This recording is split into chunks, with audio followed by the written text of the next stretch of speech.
Halo, saya sedang lari pagi di daerah Gunung Gelis.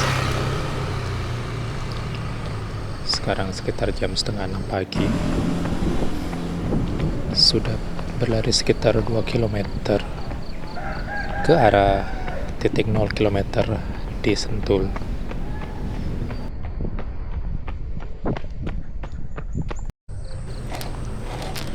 Saya terkesimak dengan latar belakang Gunung Salak dan Gunung Gede Pangrango. Sangat jelas terlihat dari Gunung Gelis. Ya iyalah.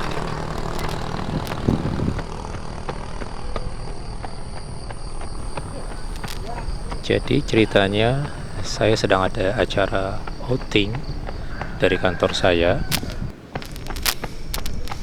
Dan kebetulan setelah saya cek cukup memungkinkan untuk tektok dari tempat outing ke titik 0 km di Sentul.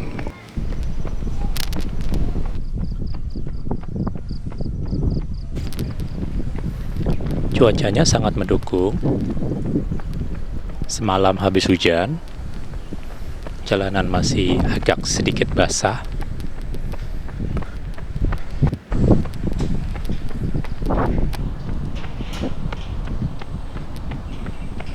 Saya ada 3 rencana saat itu ke titik 0 km, itu yang paling dekat ke rumah Prabowo. Kurang lebih sama jaraknya, cuman ada satu tanjakan yang cukup curam. Dan sebenarnya rencana utamanya itu ke air terjun Bidadari, Curug Bidadari. Cuman itu memang paling jauh dan ada tiket masuknya 50.000 ya. Dari jalan utama juga cukup jauh perjalanannya, tapi cukup menantang.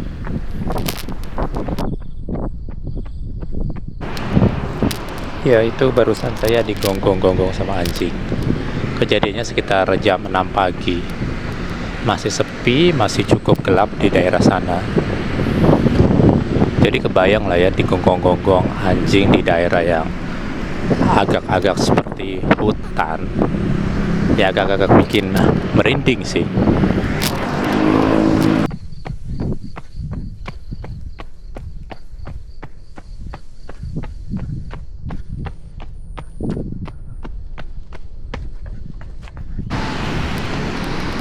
Pagi itu saya bangun tidur jam 4 pagi. Setelah ke toilet, pastikan perut aman.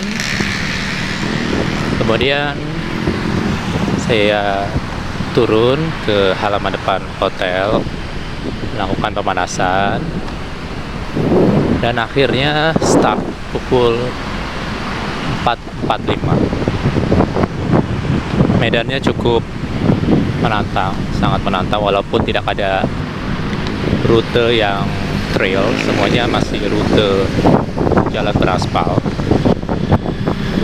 Tapi, oh ini dia, ini adalah fork. Ya, ini jadi saya sempat putar balik dulu untuk membuat video ini, karena ini sebenarnya ada 2 fork. Fork yang pertama tidak saya rekam. Ini fork yang kedua. Dan setelah fork ini turunan yang sangat curam sekali.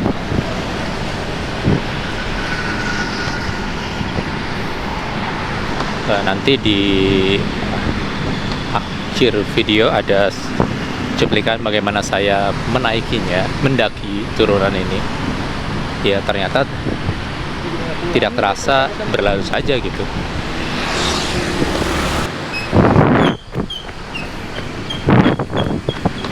Nggak kebayang masyarakat di sana.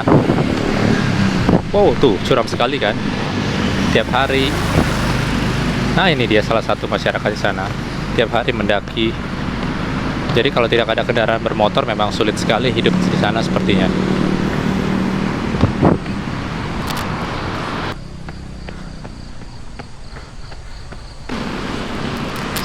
Selama perjalanan, saya beberapa kali cek Google Maps.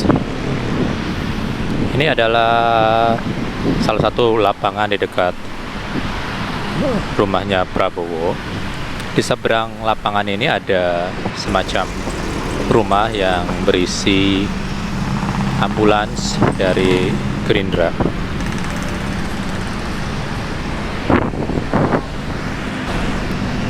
Ya, ini sudah sangat dekat dengan rumahnya Prabowo. Sini saya bertanya-tanya kenapa ada banyak polisi dan tentara yang berjaga. Ini ada satu polisi yang patroli. Saya sudah menduga sih, pasti Prabowo akan lewat. Nah, ini salah satu masjid sepertinya di daerah sana. Masjidnya sangat bagus dan punya backyard yang memiliki view Gunung Salak. Cantik sekali. Ya, ini jadi persimpangan rumah Prabowo sudah terlewat oleh saya. Terjadi karena saya tidak sempat cek Google Map. Nah, ini dia rombongan Prabowo. Ayo tebak mobil yang mana? Pastinya mobil yang diproduksi oleh Pindad. Karena memang dari awal naik jabatan jadi presiden, mobil tersebut dipromosikan oleh Prabowo. Nah, ini dia yang warna putih, mobil dari Pindad.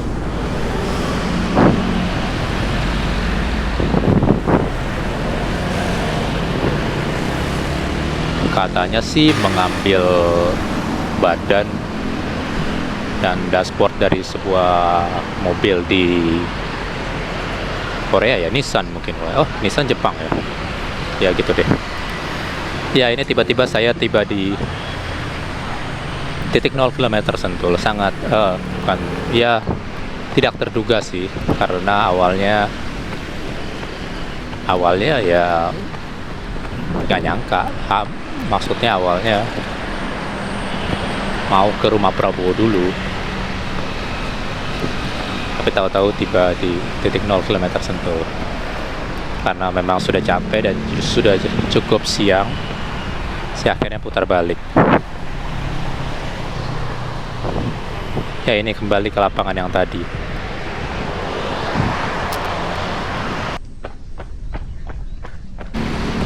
Dari Gunung Gelis ke titik 0 km terdapat beberapa persimpangan jalan. Jadi memang kalau tidak melihat Google Maps, ya peluang untuk tersasar ya cukup besar.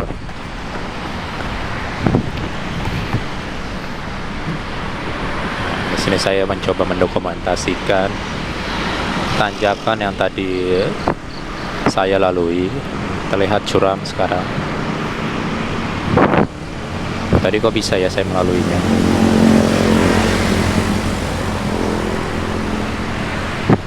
Total menurut catatan Strava, elevation gain yang didapat dari rute lari ini adalah sekitar 1000 meter. Ini cukup tinggi. Saya coba cek ulang ke catatan lari maraton saya di Borobudur Marathon dan Maybank tahun 2024 dan Borobudur Marathon 2023. Iya, untuk Borobudur Marathon dan Maybank itu elevation gain-nya sekitar 300 meter. Dan saya juga cek ke Bekasi Marathon 2024. Cukup terkejut, ternyata elevation gain-nya juga sekitar 300 meter. Iya, memang di Bekasi Marathon ada satu rute yang melalui flyover yang cukup panjang dan cukup tinggi. Karena ngelep 2 kali berarti Flyover tersebut dilalui 4 kali oleh pelari. Saya kira itu yang menjadi penyumbang terbesar dari elevation gate. Ya, saya ketemu pelari lain di sini. Lihat dari gerakan larinya cukup cepat ya. Ada juga mungkin tamu hotel di sekitar sana yang sedang olahraga pagi. Ya, ini saya jalan kaki karena takjub. Oh, saya masih lari di sini ternyata. Iya, di sini saya takjub banget melihat Gunung Salak dan langitnya yang cerah. Waktu pagi saya lewat ke sini masih cukup gelap. Mungkin baru sekitar jam 6. Ya, langitnya belum secerah ini. Masih ada kabut di sekitar kaki Gunung Salak. Ya, view-nya belum seperti ini. Sebenarnya cukup indah juga, cuman ada keterbatasan dari kamera saya untuk mengabadikannya.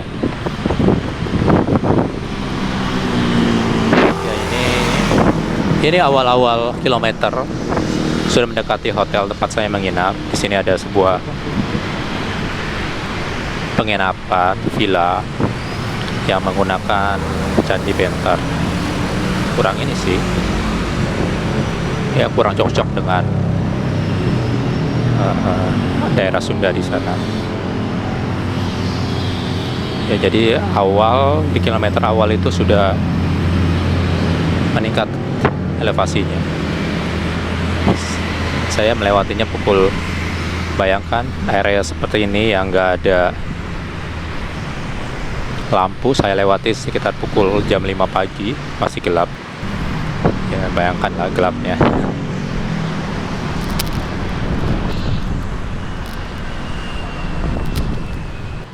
Iya, sampai di situ cerita saya.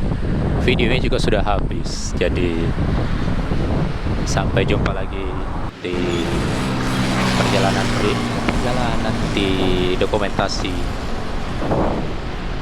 lari saya. Terima kasih.